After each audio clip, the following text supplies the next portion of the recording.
I'm truly awed by the eminent men and women engineers from across the continent who are gathered here, and believe that you will all join voices with ours as we work towards improving the levels of participation and experiences of African women in engineering. One of the best decisions I made in my life was to study civil engineering. Yes, I was good at STEM subjects, and I had a whole range of options available to me. I could have studied medicine. My father was a medical doctor.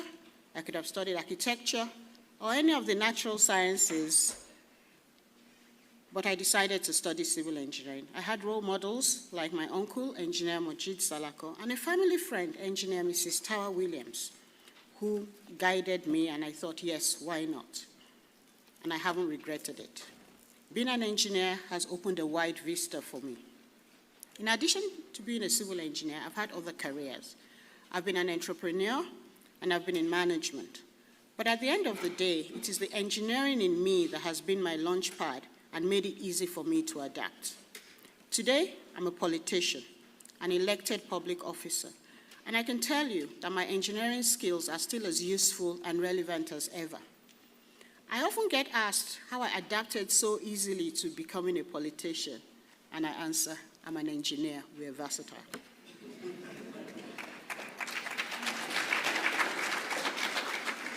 In this paper, I'll discuss the participation of African women in the engineering sector and their impact from an economic, environmental, social, and governance perspective. I'll discuss the challenges faced by African women in engineering, while also celebrating their remarkable accomplishments and exploring the potential for growth.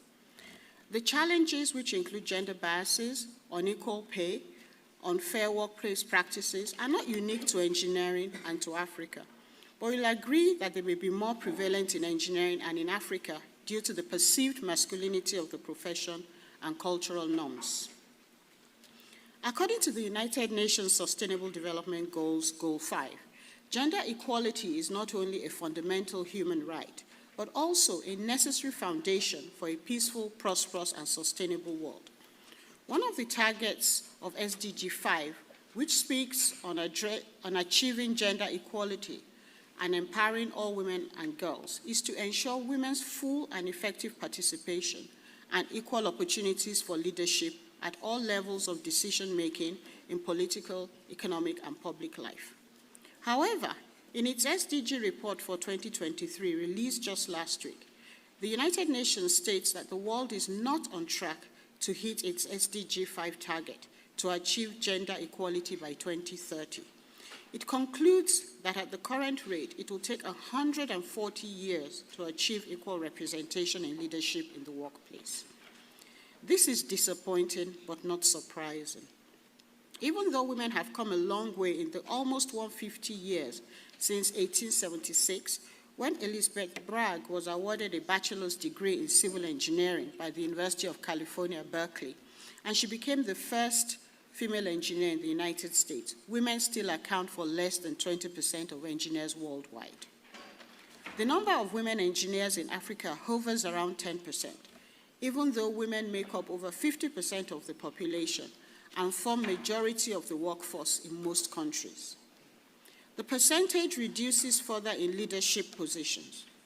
In South Africa, for example, a study conducted by the Engineering Council of South Africa revealed that women make up only 12% of registered professional engineers, indicating a significant gender gap, while only about 4,500 of the 60,000 registered engineers in Nigeria are female. That's about 7.5%.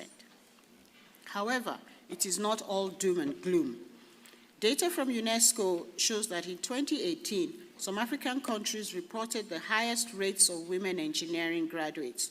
These countries include Benin, Algeria, Tunisia, Morocco, Namibia, and South Africa. Distinguished ladies and gentlemen, this issue goes beyond just numbers and statistics. It is about empowering women to become leaders, decision makers, and innovators in this profession. We cannot ignore the fact that gender disparities persist in the engineering sector. It is disheartening to see talented women being undervalued or systematically excluded from opportunities due to biases stereotypes, and societal expectations. Our shared goal must be to obliterate these barriers and create an environment that embraces diversity, where women can thrive and contribute their unique perspectives and skills to the engineering sector. It is about fostering an inclusive culture that recognizes and rewards excellence, regardless of gender. Women who have persisted have been able to overcome these difficulties, enabling them to find fulfilling and rewarding experiences in the engineering profession. But going forward, we must create a level playing field for men and women by encouraging mentorship programs, networking opportunities, and career guidance initiatives that inspire and pave the way for women to pursue ambitious engineering careers. Have I been a victim of biases, stereotyping, or unfair workplace practices? Certainly. What is quite interesting, though, is that sometimes biases come from the most unexpected places, sometimes from the people who love us the most. My father was my greatest cheerleader. He wanted me to excel and ensured that I got the best education. But he was still the most conservative of parents. I recall one example about 30 years ago. I was transferred from my office in the UK to Indonesia.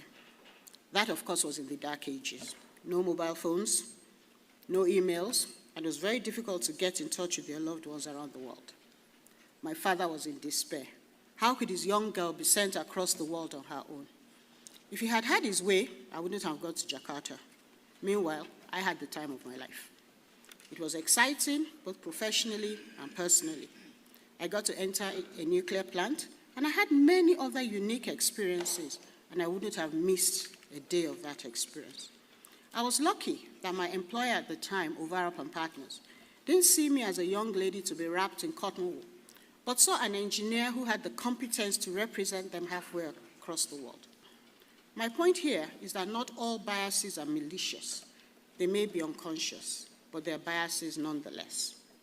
It's my hope that this kind of biases have reduced over the years, and that our loved ones won't hold us back, but support us and give us wings to fly. Economic considerations.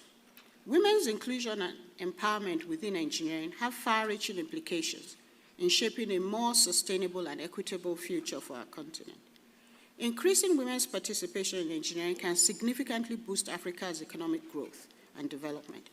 Studies have consistently shown that diversity in the workplace leads to greater productivity, innovation, and profitability. By unlocking the full potential of women engineers, we can drive entrepreneurship, attract investment, and diversify our economies in a more inclusive and sustainable manner.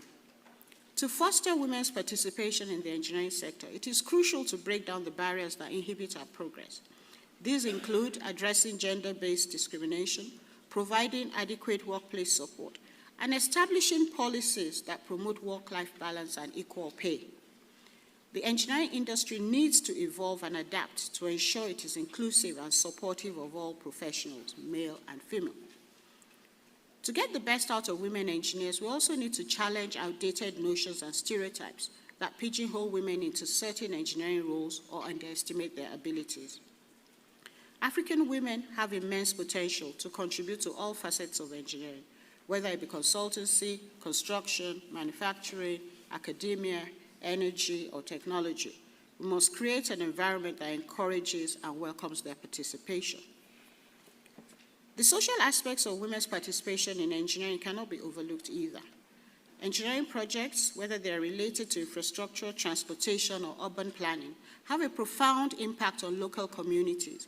When women are actively involved in the decision-making process, engineering solutions become more responsive to the needs of different segments of society, promoting social equity and inclusivity.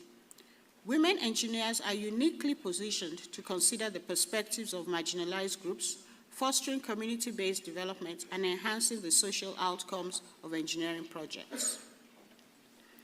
As we face the pressing challenges of climate change and environmental degradation, integrating women's perspectives and expertise is critical. Engineering solutions to mitigate climate change, develop renewable energy sources, and design sustainable infrastructure must be inclusive and consider the unique insights that women bring to the table. By including diverse voices in engineering projects, we can ensure that our response to environmental issues is comprehensive, effective, and sustainable.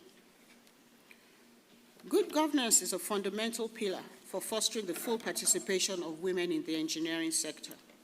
Companies and organizations must commit to strong gender equality policies and practices, ensuring fair and transparent recruitment, promotion, and remuneration practices. Active measures should be taken to challenge and dismantle any discriminatory structures that hinder the advancement of women engineers. For instance, the Norwegian renewables company Scatec has been able to achieve 30% share of female engineers in its O&M team in Egypt, a country which has a low level of female participation in its overall workforce, by focusing on non-gender biased competencies such as technological capability and intellectual capacity throughout its recruitment processes. By fostering a culture of accountability and inclusiveness, we can create an environment where women can thrive and contribute fully to the engineering sector. The role of education and training cannot be overemphasized, as the dearth of females in STEM reduces the workforce available for employers to select from. Access to quality education and technical training should be provided to young girls from an early age to enable them to develop a passion for STEM. Investing in STEM education for girls would not only equip them with the necessary skills, but also instill the confidence to pursue engineering as a career path. This has prompted many governments, private organizations, and NGOs to come up with initiatives that will attract more girls to STEM subjects. For example, in 2016, Zimbabwe introduced free tuition and boarding fees for students in public schools taking advanced level science subjects, which has increased the number of girls taking science and engineering degrees. In Ogun State, Nigeria, where I serve as Deputy Governor, we have boosted girls' enrollment in our 8 technical colleges by putting in place scholarships and grants. We also encourage girls to pursue STEM subjects by introducing them to co-curricular activities like JETS clubs and other hands-on STEM activities at an early age. Examples of private sector players are the Mastercard Foundation and the Schlumberger Foundation.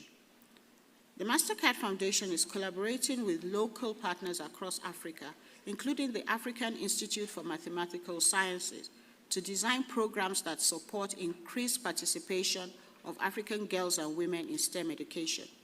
The foundation also sponsors the Scholars Program, with over 70% of scholars being female. The Schlumberger Foundation is a nonprofit organization that supports science and technology education and provides grants for women in engineering under its flagship program, Faculty of the Future. We need to harness the possibilities made available by these collaborations in our different countries. Distinguished ladies and gentlemen, unfortunately, even after girls overcome the hurdle of education, job inflexibility makes it very challenging for women to stay in engineering. Creating support networks and communities is equally essential. Establishing platforms where women can connect, share experiences, and uplift each other is crucial for career advancement and collective growth. Mentorship programs that match experienced engineers with aspiring young talent can help bridge the knowledge and experience gaps, provide guidance, and nurture future leaders in the engineering sector. Several countries have separate professional organizations for women engineers. An example is the Association of Professional Women Engineers of Nigeria, APWE, one of the societies of the Nigerian Society of Engineers, which was formed in 1982 by 6 women engineers who realized that they had to come together to provide support for each other and mentorship for young girls. Another example is the Women in Engineering Committee of the FAEO, which provides a forum and framework for female STEM advancement in Africa. We can also learn from other countries. The Republic of Korea realized that while more women are enrolling in engineering courses than ever before, there are still low ratios of women in high-demand sectors such as the automotive, mechanical, electrical, and electronics industries. To address these shortages and increase the retention of women in the workplace, they have introduced a policy called the 4th Basic Plan for Women Scientists and Engineers, which provides support for women throughout their career, including the provision of adequate childcare and career re-entry programs. As we continue to work towards gender equality in engineering, we must not forget the importance of advocacy and raising awareness. Bringing attention to our achievements will serve as inspiration and motivation for future generations. All of us here at this conference have excelled in our respective occupations and are role models, showcasing the limits when you choose a career in engineering. I will specifically mention a few African women from across the continent whose inspirational advocacy exemplify the enormous potential African women have to shape the engineering sector. Dr. Dorothy Okello from Uganda is a renowned electrical engineer and advocate for women's empowerment in technology. She's the co-founder of Women of Uganda Network, an organization promoting the use of information and communication technology by women. Her work has been pivotal in bridging the gender gap in ICT access and digital literacy in Uganda. In 2016, she became the first female president of the Uganda Institute of Professional Engineers. Engineer Margaret Oguntala from Nigeria is a chemical engineer who has taken up many leadership roles in the Nigerian Society of Engineers, receiving the coveted NSC Presidential Award 10 times, as well as the APWEN Innovative Leader Award. She instituted the Margaret Oguntala Capacity Development Academy, which provides mentorship and hands-on training for young female engineers. In January 2024, in about 3 to 4 months, she will shatter another glass ceiling and become the first female president of the Nigerian Society of Engineers since it was founded in 1958, yes, 65 years ago.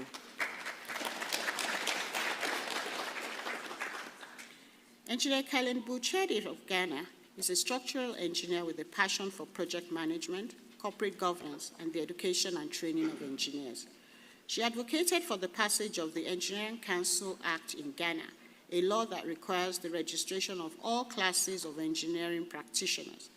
She has also been active in professional engineering organizations, and in January 2021, she was sworn in as the first female president of the Federation of African Engineering Organizations. This list is by no means exhaustive, but by highlighting the contribution of these prominent female engineers and celebrating their accomplishments, we not only recognize their individual successes, but also showcase the transformative impact that women in engineering can have on society as a whole. To consolidate its efforts on mentorship and advocacy for female engineers, in 2014, the UK's Women Engineering Society dedicated the 23rd of June as International Women in Engineering Day, INWED, to honor women pursuing engineering careers, raise their profile, and highlight the amazing career opportunities available. INWED has now achieved a global reach and is being celebrated in several countries across the world, and has also acquired UNESCO patronage.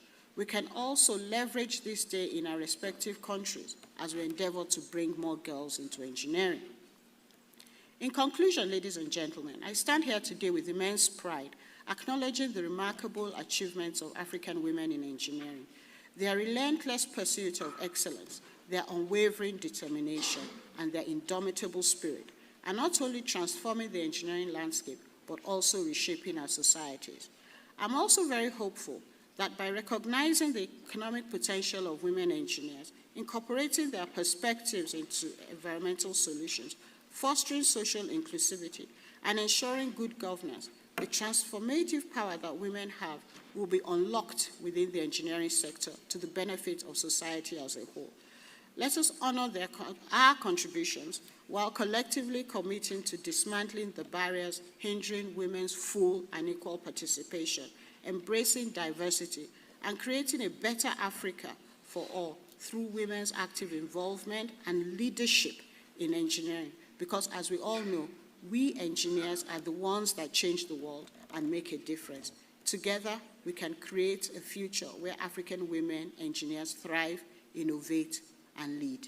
Once again, I thank the organizers of the 7th Africa Engineering Conference for giving me the opportunity to share my thoughts with you, and I wish everyone pleasant deliberations and good morning.